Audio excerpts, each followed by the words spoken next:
My background is from education. I'm a mechanical engineer. Yes. I was sponsored was at university by the company called Afrox. Okay. And that led me to, after completing my mechanical engineering degree, working for them for about 7 years. Okay. And and that was a very good base and a foundation for my career, which spent over 30 years or so in different corporates. I've worked for IBM, I Yes. worked for Microsoft, work for Altron, all of these different companies in leadership roles in all of them. Okay. So we are Yeah. exciting to learn what inspired you to start your company and what is the vision behind that. So when I've been a turnaround specialist. So I Okay. go to companies, established companies. They ask me to come and fix them, turn around and grow those companies. So Okay. I've been doing this thing a number of times, and I realize that it's good for the shareholders of those companies, Yes. but it is not necessarily a great thing for me because Okay. I did not have a shareholding in those companies. So I decided that now, whilst I'm still having some energy, Mm-hmm. I must go and make an investment in a company that talks to my passion and talks to my purpose, Okay. and a company also where I believe I will be able to leave a good legacy. And BSG is that company, Okay. which is a business and a technology consulting company. And Okay. so what we do is we work with companies. Our clients are established businesses. We help them implement their strategy, Okay. and we've seen many times in corporate and also in government that people they struggle with execution. Okay. It's great, it's easy to come up with big plans, but to turn those plans into reality is a struggle Okay. for many Okay. companies. So that's what we do. We just do the boring, simple execution of the strategy and helping those companies to realize value out of their strategies. That's impressive. I saw your interview on YouTube yesterday, and you said you are expert of failing. What does it mean? If you are somebody that is attracted to companies that don't work, Okay.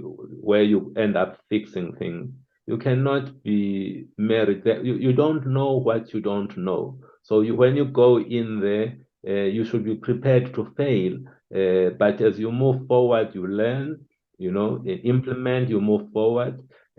So I take the risk, and with the view that as I take that step forward, if it is a misstep, I'm going to learn.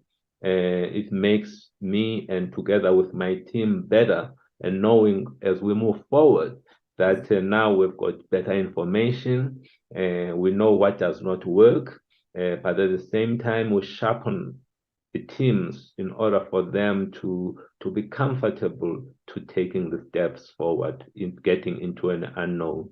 So we're living in a world that is increasingly very difficult to predict, Yes. and Yes. and you need to be able to be comfortable with with ambiguity, Okay. with the unknown, with many changes. And so that's what I mean. I'm comfortable because I take calculated risks. If I fail, I learn from that and I move forward. Okay. Okay. Alors, how do you see the future of entrepreneurship in Africa evolving? And what trends and technology do you think will have the most impact? So the kind of future that I see for entrepreneurship is actually a great future. We have hardly really tapped the potential of this space in entrepreneurship. We largely, if you look many countries, we still people are big consumers of other people's technology. Mm-hmm. But there is a trend that I enjoy, I like what I see in Africa, where Africans are beginning to say, hey, we have to create our own things.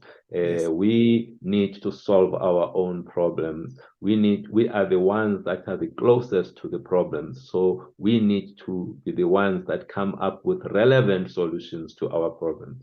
And indeed, they are doing that.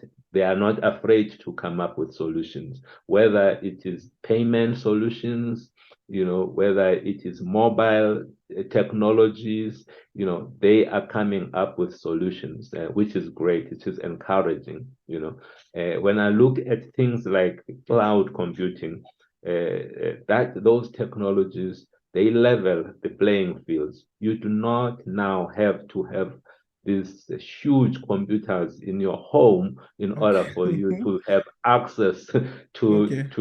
to great technologies. So that is an important enabler of innovation in Africa. Okay. So can you share any advice for aspiring entrepreneurs who are interested to starting company like yours?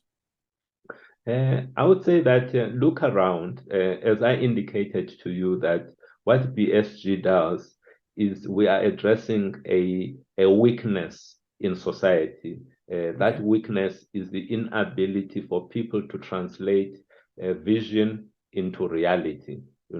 Many people fail in doing that. So we identified this and decided we are going to fill that gap. There are many such problems around us where there are issues. The key is look deep around you in terms of your society. What are those needs that are unfulfilled? What is it that the people around you are talking about, are complaining about? And those are signals that communicate that, hey, there's a need there. That's where you need to apply your mind and go around and come up with solutions that address that. It could be something to do with property. It could be around transportation, anything. Listen, always listen with that ear to come up, to gain insights that will help you to come up with solutions that will talk to the needs of the people around you.